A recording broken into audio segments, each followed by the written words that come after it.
গতবার বলেছিলাম না আমার বাপের পীর বলতে দেবো না, মনে নেই কারণ নাকি?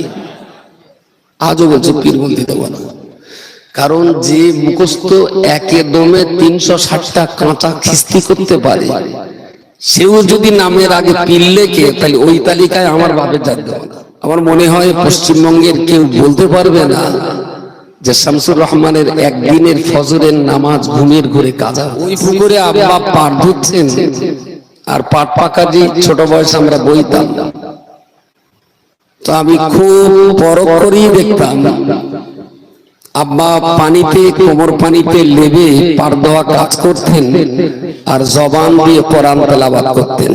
সন্তান হিসাবে খুব কাছ থেকে যেগুলো পেয়েছি, খুব কাছ থেকে যেগুলো দেখেছি, সেগুলো প্রতি মুহূর্তে মুহূর্তে আমাদের দগ্ধীভূত করে। 85-86 বছর বয়সের এই মানুষটাকে যারা খুব কাছ থেকে চেয়েছেন বা চিনেছেন এবং বুঝেছেন, তাদের কারো কাছে তিনি খারাপ, আবার কারো কাছে তিনি ভালো। এটা খুবই স্বাভাবিক। সবার কাছে তিনি ভালো নন, আবার সবার কাছে তিনি খারাপ নন। একটা মানুষ দোষে গুণে বেড়ে ওঠে, কিন্তু যখন কোনো মানুষ দোষ করে, দোষকে অনেকেই খারাপ বলার পরেও অনেকে দোষী মানুষকে সাপোর্ট করে। আবার যখন কোনো গুরুজন ব্যক্তি ভালো কাজ করেন, ভালো কাজের স্বীকৃতি দেওয়ার মানুষও যেমন থাকে, ভালো কাজের ভেটো দেওয়ার মানুষও সমাজে কিছু থাকে। সবকিছু মিলিয়ে বলতে হবে অত্যন্ত গরিব পরিবার থেকে উঠে আসা, খুব গরিব পরিবার থেকে উঠে আসা একটা গরিবের সন্তান, বাপ হারা, দাদিমা বেঁচে ছিলেন, লালন পালন করতেন। কিছুকাল পরের বাড়িতে আব্বাজি মেন্দারি কেটা কাজও করেছেন।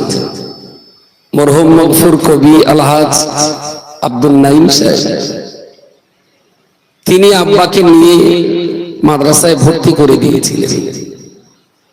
যারা বলে, আমি খুব বেশি তাদের খারাপ বলি না, আর সবাই আপনারা জানেন, সারা পশ্চিম বাংলার অর্ধেক লোক জেনে গেছে ওরা নিমাই চাঁদের ভোগা।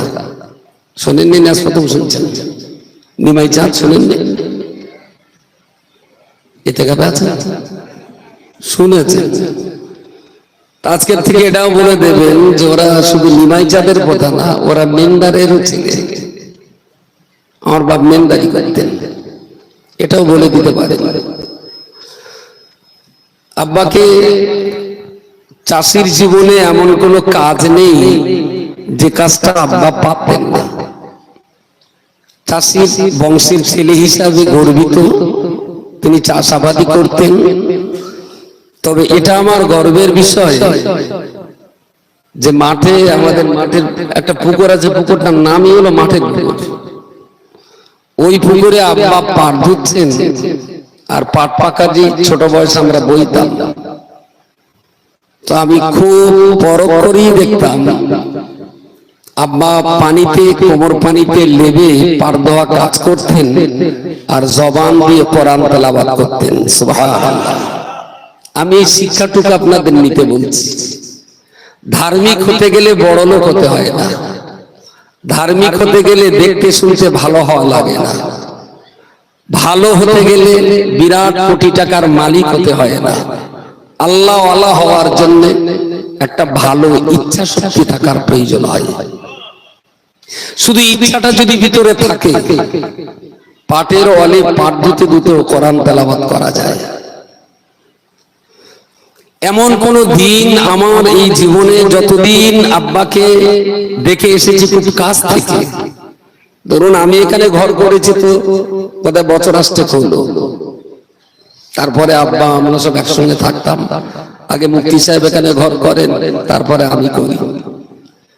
তো বলা যেতে পারে জীবনের টানা 40টা বছর একই ভিটে তো থেকেছি।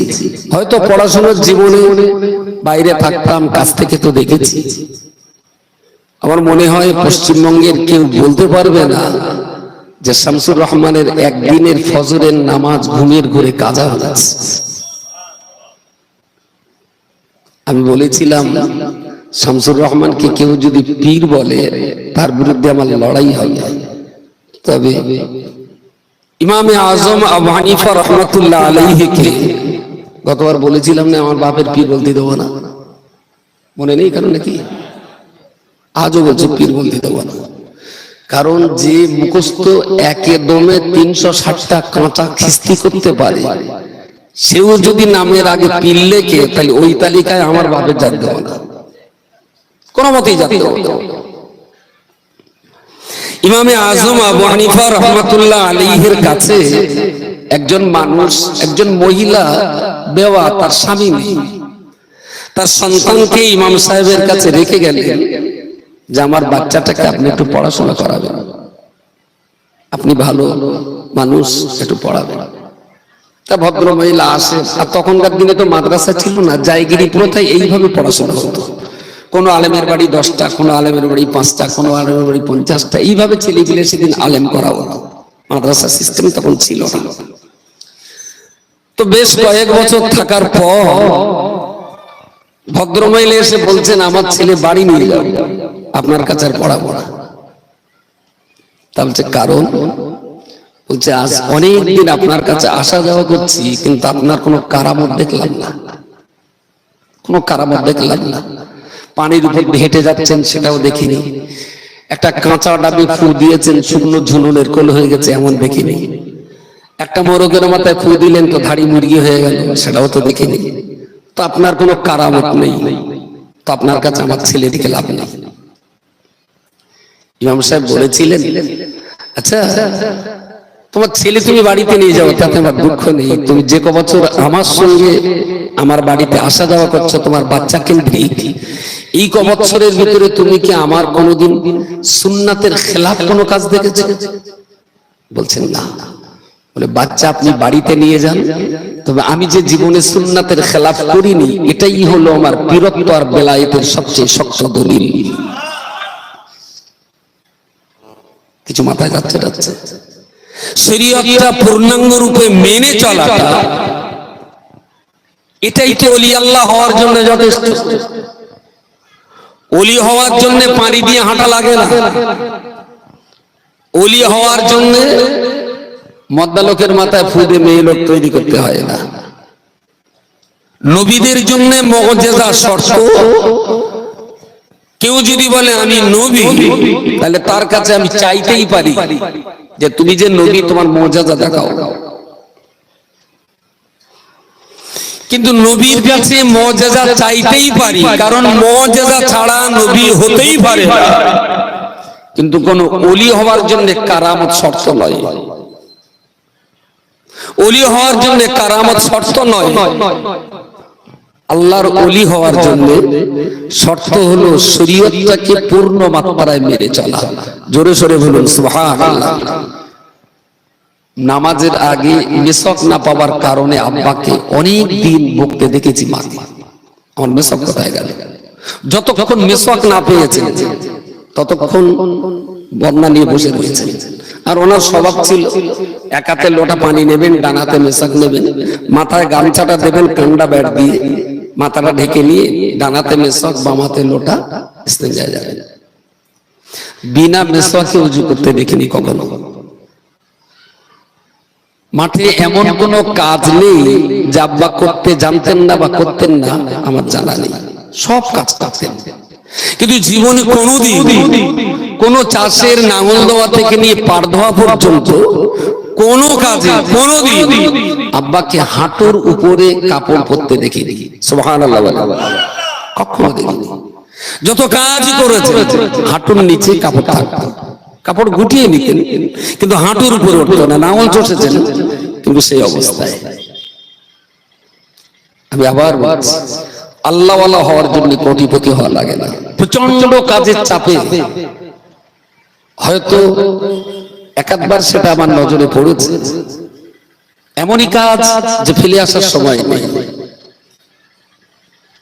বাড়িতে গেলাম, মাঠে গেলাম, মা বললেন গেলাম, যে দেখলাম আব্বা গামছাটা মাথায় দিয়ে মাঠের আলি টানা রোদ্রে জোহরের নামাজ আদায় করেছেন। সুবহানাল্লাহ, জোহরের নামাজ পড়েছে, নামাজের পরে আবার কাজ করেছে, কাজ করে এসে 2:30 3টে 4টে বেজেছে, গোসল করে খাওয়া দাওয়া করে আবার আসর পড়েছে, নামাজ কাজা কোথায় দেখিনি। তো আল্লাহর ওলি হওয়ার জন্য শরীয়তটা পূর্ণ মাত্রায় মেনে চলাই যথেষ্ট। আকাশ দিয়ে উঠতে হয় না, আর পানি দিয়ে হাঁটতে হয় না, কখনোই হাঁটতে হয় না। তো খুব কাছ থেকে যে জিনিসগুলো দেখেছি আমি কোনোদিন শুনিনি, আজকে এখানে বলছিল বাকিবিল্লাহ, আমারও শুনে খুব আশ্চর্য লেগেছে, খুব আশ্চর্য লেগেছে। বাকিবিল্লাহ বলছিল তখন আপনারা আসেন, আমতায় আমাদের আঞ্জুমানের সদস্য মাওলানা বাকিবিল্লাহ সাহেব, আমতায় বাড়ি, ও আমাদের বইকারা মাদ্রাসার ছাত্র, এখান থেকে হিফজ করেছে, তারপরে জামিয়া থেকে ফারেগ হয়ে এখন আলহামদুলিল্লাহ চৈতে মাদ্রাসার ভালো একটা পদে কাজ করছে, আর ভালো বক্তা। বাকিবিল্লাহর বক্তব্যে বলছিল যে একদিন হুজুর আমার বলছে, বাকিবিল্লাহ তোরা কি কোরআন পড়িস?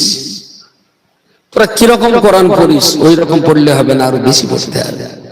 ওদের শোন, আমি একটা জাল বুনতে বুনতে, আর আমাদের এই আব্বা যেখানে থাকতেন ওরকম জাল বোনা স্বভাব ছিল, ওই খেবলা জাল সবসময় প্রায় দেখেছি ছোট বয়সে একটা জাল ওখানে ঝোলানো, আব্বা বুনবেন, আবার একটা জাল ছিঁড়তে ছিঁড়তে আরেকটা জাল তৈরি হয়ে যাবে। তো বাকিবিল্লাহ বলছে যে হুজুর বলেছিলেন বাকি তোরা তো পড়িস, আর শোন আমি একটা জাল বুনতে বুনতে 7 খতম কোরআন শরীফ তেলাওয়াত করেছি। ভাবা যায়? তো আল্লাহওয়ালা হওয়ার জন্য আলাদা কোনো জীবন লাগে না, আল্লাহওয়ালা হওয়ার জন্য আলাদা কোনো ঘরবাড়ি আর জঙ্গল লাগে না, আল্লাহওয়ালা হওয়ার জন্য একটা ভালো অন্তর লাগে। সংসার করে, চাষ করে, ব্যবসা করে, জাল বুনে এত কিছুর ভিতর দিয়ে আল্লাহওয়ালার জীবন যে তৈরি করা যায়, তার একটা জীবন্ত ইতিহাস শামসুর রহমান পৃথিবীতে রেখে তবে কবরে গেছে।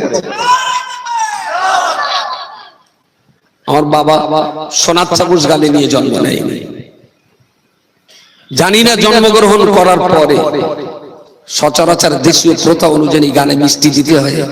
আমার বাবার সংসার যে গরিবের সংসার ছিল, তাতে গালে মধু দেওয়ার মতন পয়সা ছিল বলে আমার মনে হয় না, মনে হয় না। এত গরিবতার ভিতর দিয়েও জন্ম নিয়ে তার শিক্ষকতার যোগ্যতা ছিল, পড়াশোনার যোগ্যতা ছিল, তিনি হাফেজা করা, শুধু হাফেজ ছিলেন, মাওলানা পড়ার সুযোগ তার জীবনে হয়, শুধু হাফেজই ছিলেন। কিন্তু আমার বাড়িতে এখনো যাবেন, আব্বা যে জায়গাটায় শুতেন, আমাদের এই পুরনো বাড়ি, ছোট একটা আলমারি আছে, ওই আলমারিতে ঠাঁসা বসে হুজুরের কেতাব, আর কেতাবগুলো আন্ডারলাইন করা, কত পৃষ্ঠায় চিহ্নিত দেওয়া, গুরুত্বপূর্ণ জায়গায় উনি চিহ্নিত দিয়ে রাখতেন। কেতাবগুলো আজও সেইভাবে মুফতি সাহেব সযত্নে রেখে দিয়েছেন, দেখবেন কেতাবগুলো একেবারেই কি বলবো তেলা পোকার মতো করে মনে হয় প্রত্যেকটা পৃষ্ঠা খুঁটিয়ে খুঁটিয়ে তিনি পড়তেন। এবং জীবনে একটা দিন যে দুপুরে ভাত খেয়ে আব্বা শুয়েছেন, অথচ হাতে একটা কেতাব নেই, বাবার কালে কোনোদিন দেখিনি আমি। দুপুরে একটা স্বভাব ছিল, গোসল যদি দেরিতে হয় অসুবিধে নেই, আগে হলেও অসুবিধে নেই, কিন্তু গোসল করলেই ভাত দিতে হবে, গোসল করলেই ভাত দিতে হবে। আর ভাত যত রকমের তরকারি হোক না কেন, শেষে একটু দুধ আর মিষ্টি দিতে হবে, দুধ আর মিষ্টি। যার জন্য বাড়িতে গায়ে আমাদের বসা থাকতো হালি পরে, আর মায়ের শরীরটাও তো সেই রকম, আর গায়ে টানাটানি শরীরও নেই। আর আজকালকার বৌমা তো দেয়াল টিপটি চুলো গরম হয়, গাইগুলো দড়ি দড়ে টানবে, সে কেউ সহ্য করবে না।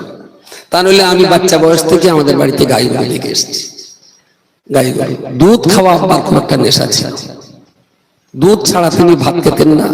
খাবার শেষে একটু দুধ চাই, যে কোনো একটু মিষ্টি, সে গুড় হোক, বাতাসা হোক, চিনি হোক, একটু মিষ্টি একটু দুধ সর্বশেষ তার দিতেই হবে। আর খাওয়ার গোসল করলেই ভাত দিতে হবে, তাতে যদি তরকারি একরকম হয় তো তাই দিয়ে দিতে হবে। গোসল করার পরই নামাজ পড়ে ভাত খাবেন, আর ভাত খেয়ে শুয়ে পড়বেন। তো সচরাচর যখন বাড়িতে থাকতাম, আপনার ওই গ্লাসটা ভাতের প্লেটটা দিতে হতো, দিতাম। তো জীবনে যতবার দেখেছি খেয়ে দিয়ে নামাজ পড়বেন, নামাজ পড়ে খাবেন, খেয়ে দিয়ে শুয়ে পড়বেন, তো চিতে শুয়ে হাতে একটা বই লাগবে। বই ছাড়া আমার বাপকে জীবনে কোনোদিন আমি দুপুরে শুতে দেখিনি, রেকর্ডিং মনে পড়ে। যদি আপনি রহমানিয়া স্মৃতি সমাবেশে এসে রহমানিয়া স্মৃতি সমাবেশে এসে যদি এখান থেকে কিছু না নিয়ে যেতে পারে, তাহলে তাবারুকটাই আপনার সম্বল। আপনি সন্ধ্যাবেলা এসেছেন কেন? রাত 11টায় না আসে? আপনার তো সন্ধ্যা থেকে এখানে আসার কোনো দরকার নেই।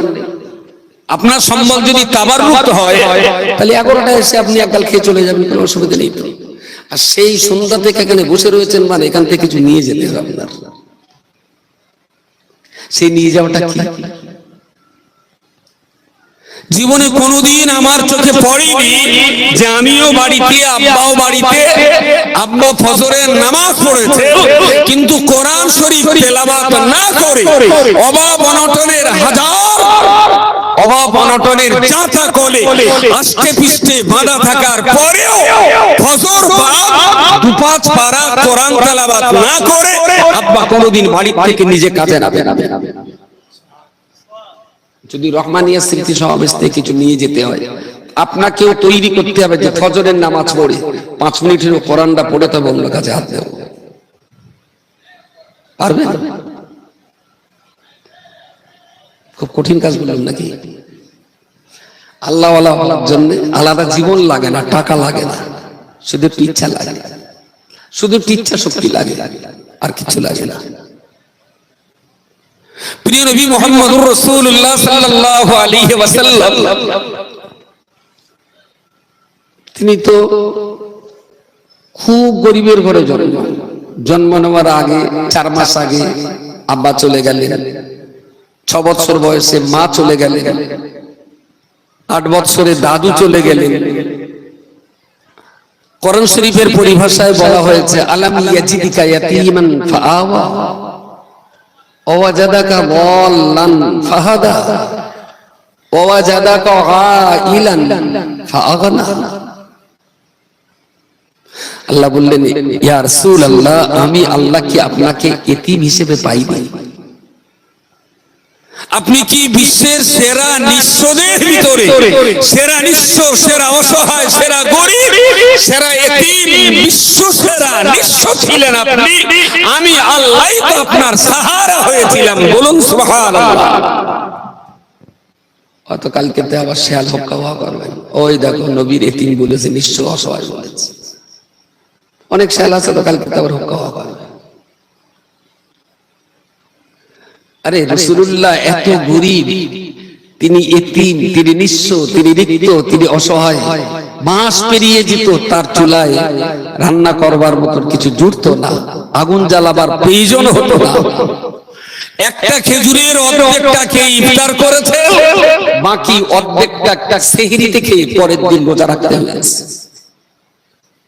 এগুলো কি জমিদার টাটা বিল্লা ছিলেন নাকি? তো এত গরিবতার ভিতর দিয়েও নবীদের নবী প্রিয় রাসূল সাল্লাল্লাহু আলাইহি ওয়াসাল্লাম তিনি শুধু মুসলমানের দায়িত্ব পালন করেননি, মুসলমানের দায়িত্বের সাথে সাথে রিসালাত এবং নবুয়তের পূর্ণ দায়িত্ব তিনি পালন করেছেন। জোরে বলুন সুবহানাল্লাহ।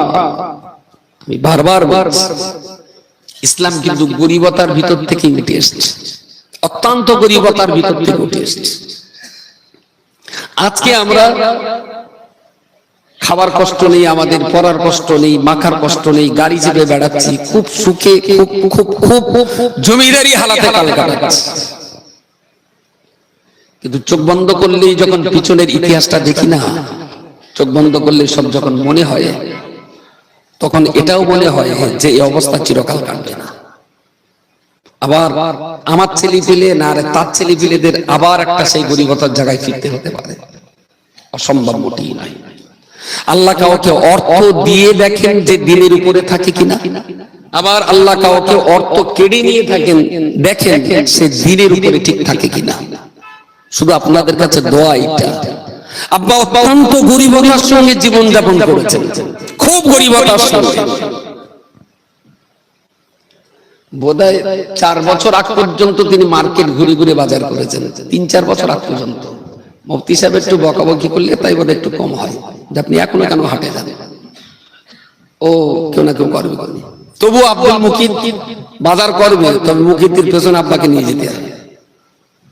আলু যদি 5 টাকা বলে, সেটাও চেষ্টা করেন 4 আনা পয়সা কম হয় কিনা। বাদুড়িয়া হাটের দোকানদার যারা, তারা জানে, সেটাও চেষ্টা করেন। তো যেহেতু গরিবের সংসার, আরে আব্বা আমি ছোট বয়সে দেখেছি যেটা, সেটা তো অস্বীকার করলে হবে।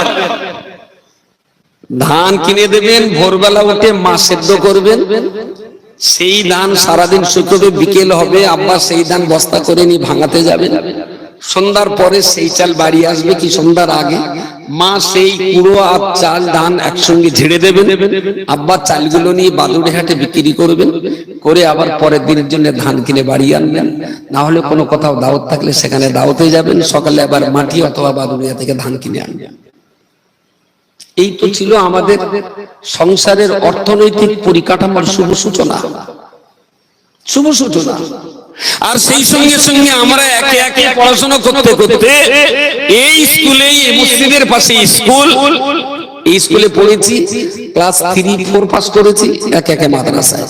মুফতি সাহেব 4 পাস করলেন, আব্বা তাকে দিলেন টোনা মাদ্রাসায়। আমি 4 পাস করলাম, আব্বা তুলে দিলেন চৈতা মাদ্রাসায়। সেজে ভাইটা 4 পাস করলো, তাকে আবার দেওয়া হলো মাদ্রাসায়। তার মানে যে একটু হাতের কাজ করার মতো নয়, সে তখন বেরিয়ে যায়। তাহলে আব্বার যে অভাব, সেটা যে কষ্ট খাটাখাটনি থেকেই গেল। আমরা কেউ কিন্তু আব্বার হাতের কাজে লাগে না, কখনো কাজে লাগে না। বাবা ইচ্ছা যদি করতেন, তাহলে আমাদের কয় ভাই যদি সেলাই কাজে লাগিয়ে দিতেন না, তাহলে আমার বাপের অর্থনৈতিক পরিকাঠামোর এত অভাব থাকতো না, থাকতো না। একদিন সেই এতে গিয়েছি, বোধহয় ওই দক্ষিণ কোথায় দাওয়াতে গেছি। তা ফেরার সময় চম্পাহাটি বাজারে, ওখানে ভোর 4টের সময় মাছের বাজার বসে। আর মাছ ধরাও একটা নেশা, মাছ কেনাও একটা নেশা। খাই কম কিন্তু নেশা খুব মাছের প্রতি। ঘুরতে ঘুরতে কেজি 6 করে বড় একটা ভেটকি মাছ দেখেই তো আমার নেশা লেগে গেছে। নেশার ঘুরে পড়ে মাছটা কিনেছি বোধহয় 2400 টাকায়। এই বোধহয় বছর 7-8 হলো 2400 টাকার ভেটকি মাছ কিনেছি। কেনার পরে এবার চিন্তা হচ্ছে আব্বার সামনে লেগে যাবো কি করে। এই মাছ দেখলেই তো মুদাম তো বুকে লেগে যে জমিদারি চাল মারতে। আব্বা তো জীবনে গরিব মানুষের সংসার, খেটে খাওয়া সংসার, তো বাড়িতে এনে অন্য লোক দিয়ে মাছটা ওই বাড়ি পাঠালাম, যে বকুক যা করুক আমার আড়ালে হয়ে যাক, আর বকা জকা যা হয় মার উপর দেওয়া যায়, আমার তো আর পাবে না।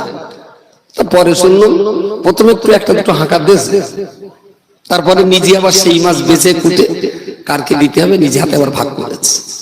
তার মানে ভালো একটা জিনিস, দামি জিনিস কিনে আব্বার সামনে দিতে গেলেও খানিকটা ভিতরে ডর ছিল যে এত দামি জিনিস উনি সহজে মেনে নেবেন না।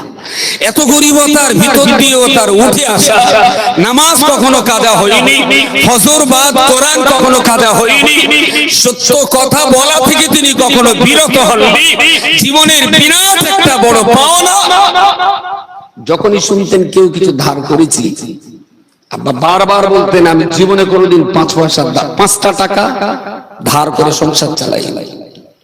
আর এটাও মনে থাকবে যে আব্বার জানাজাতে ভুল ত্রুটির জন্য ক্ষমা চেয়েছিলাম আমরা, কিন্তু কারো যদি দেনা পাওনা থাকে তাহলে বলবেন শোধ করে দেবো, এই কথাটা বলিনি। মনে পড়ে? হ্যাঁ, দেনা পাওনার কথা বলবেন যে কেউ যদি আমার বাপের কাছে কিছু পায় আপনারা বলবেন আমরা দিয়ে দেব আলহামদুলিল্লাহ। এই কথাটা বলতে হয়নি, কারণ আব্বার কাছে জীবনে বহুবার শুনেছি। আর আমরা দেনা করলে বকতেন, কখনো কখনো দেনা করেছি, আব্বা শুনে খুব বকতেন। কারণ আমি জীবনে কোনোদিন 5 টাকা দেনা করিনি, আমি তো দেনা করে খাই না।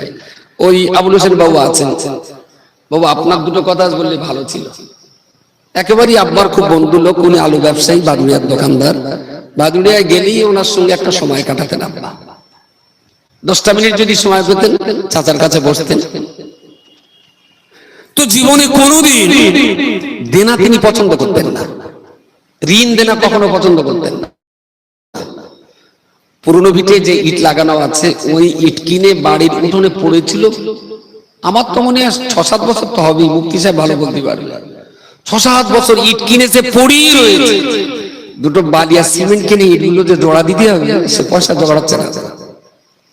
ইট কেনার অন্তত আমার তো মনে হয় 10-11 বছর তো হবে, 10-11 বছর পরে তারপরে আমাদের এই পুরনো বাড়ি যেটা আছে পাকা বাড়ি তৈরি হয়, 10-11 বছর পর।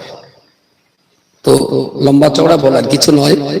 আজকের এই স্মৃতি সমাবেশের মূল উদ্যোক্তা আঞ্জুমানে ওয়াইজিন, সন্তান হিসাবে নতুন অজনসিয়াত করার কিছু নেই, এসেছেন যখন আব্বার ভালোবাসেন, মহব্বত করেন। আর আজকে যে বিরাট কর্মকাণ্ড যা দেখছেন অল ইন্ডিয়া সুন্নাতুল জামাতে, এ বাজার তো তারই বসিয়ে যাওয়া, নাকি বলেন? এ বাজার তার তো বসিয়ে যাওয়া। কেরালা মডেল নিয়ে সবাই পাগল। যখন ফার্স্ট আমি কেরালাতে একবার যাই, তারপর ফিরে আসি, ওরা এখানকার ভিজিট করে রিপোর্ট করে পাঠিয়ে দিলেন, ওরা আমাদের 40 জনকে যেতে বললেন, 40 জন। আম্মাকে বললাম, আম্মা এই ব্যাপার একটু যাবে? তাহলে কাকা কেরালায় কখনো তো যায়নি, তা চলো যাই। 40 জনের ভিতরে আব্বাও ছিলেন। তখন আমরা এখানে মডেল চালাবো কি চালাবো না, কিভাবে পারবো কি পারবো না, ওসব কিছু না। মডেলের ব্যাপারে প্রথম আমাদের সবচেয়ে বড় সফর হয় ওইটাই। 1 সপ্তাহ সফর ছিল, 40 জন গিয়েছিলাম, সে সফরে আব্বাও ছিলেন। আব্বাও খুব দেখে শুনে বললেন, খোকা এদের পড়াশোনা সত্যি সত্যি খুব উন্নত, সুবহানাল্লাহ। তো উনি যখন বললেন তখন আমি একটু সাহস পেলাম।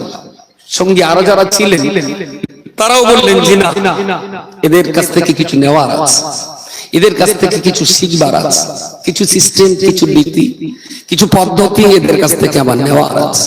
আমি আজও বলছি, পশ্চিমবঙ্গে আলেমের অভাব নেই, পশ্চিমবঙ্গে ভালো শিক্ষকের অভাব নেই, পশ্চিমবঙ্গে পড়াবার মতো অনেক ছাত্র আছে পশ্চিমবঙ্গে। সেই সঙ্গে সঙ্গে আরো একটা জিনিস খুব ভালো আছে, সেটা হলো অলস, বুঝতে পারেন? ভালো ভালো টিচার আছে এখানে, খুব ভালো ভালো শিক্ষক আছে পশ্চিমবঙ্গ, ভালো ইলমওয়ালা, ভালো আলেমও আছে, কিন্তু অভাব হলো সিস্টেমে, আর বাড়তি পাওনা হলো অলসতা।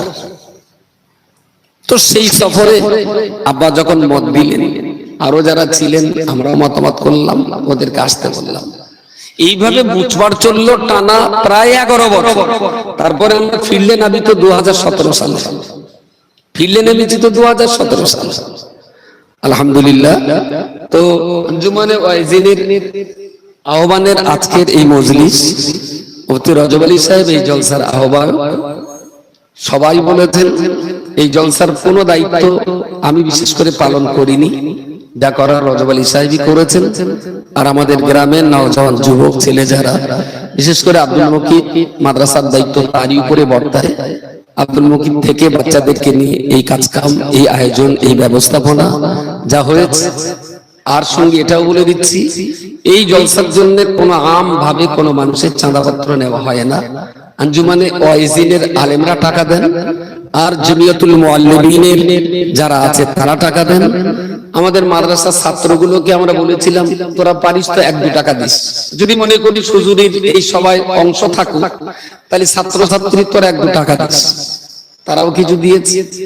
আর আমাদের হাদিয়া মোরাল স্কুলের মাস্টার ছাত্র, ওরা কিছু দিয়েছে। একদম এটা একেবারে যদি বলতে পারেন রক্তবিহীন যে পরিবার, এডুকেশন এবং দ্বীনের যে পরিবার, অল ইন্ডিয়া সুন্নাতুল জামাতের যে পরিবার, এই পরিবারের সঙ্গে সম্পর্ক রাখা শিক্ষিত সমাজ, তারাই টাকা দিয়ে এই মজলিসটার আয়োজন করেন। সাধারণভাবে কোনো চাঁদাপত্র তোলা হয় না।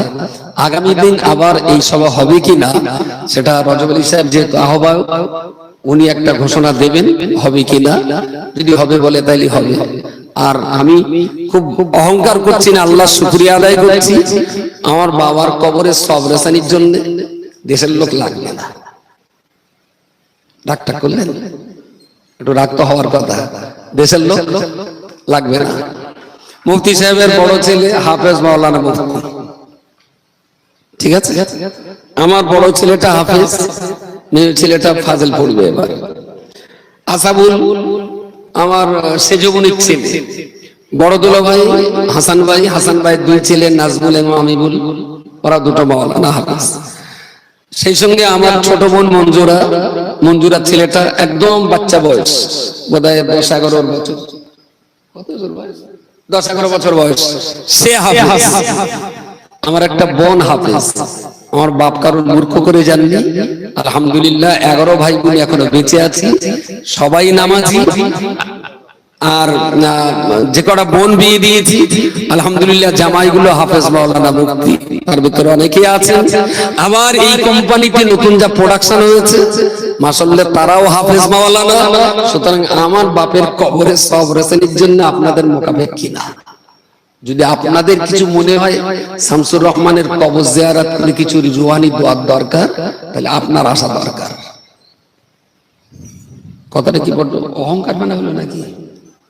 অহংকার? আমি অহংকার করছি না, আল্লাহ শুকরিয়া আদায় করছি। দেশের জনগণ যে যতই করুক না কেন, আমার বাবার রুহের সওয়াব রাখানির জন্য বেটা বেটি নাতি নাতনি ভাগনা ভাগ্নি পোতা পত্নীদের দোয়া মরা লোকের জন্য যতটা উপযুক্ত আর গ্রহণযোগ্য, অন্যের দোয়া ততটা গুরুত্বপূর্ণ নয়। সেই জন্য আপনাদের ছেলে মেয়ে হাফেজ করুন, মাওলানা করুন, কোরআনের শিক্ষা দিন।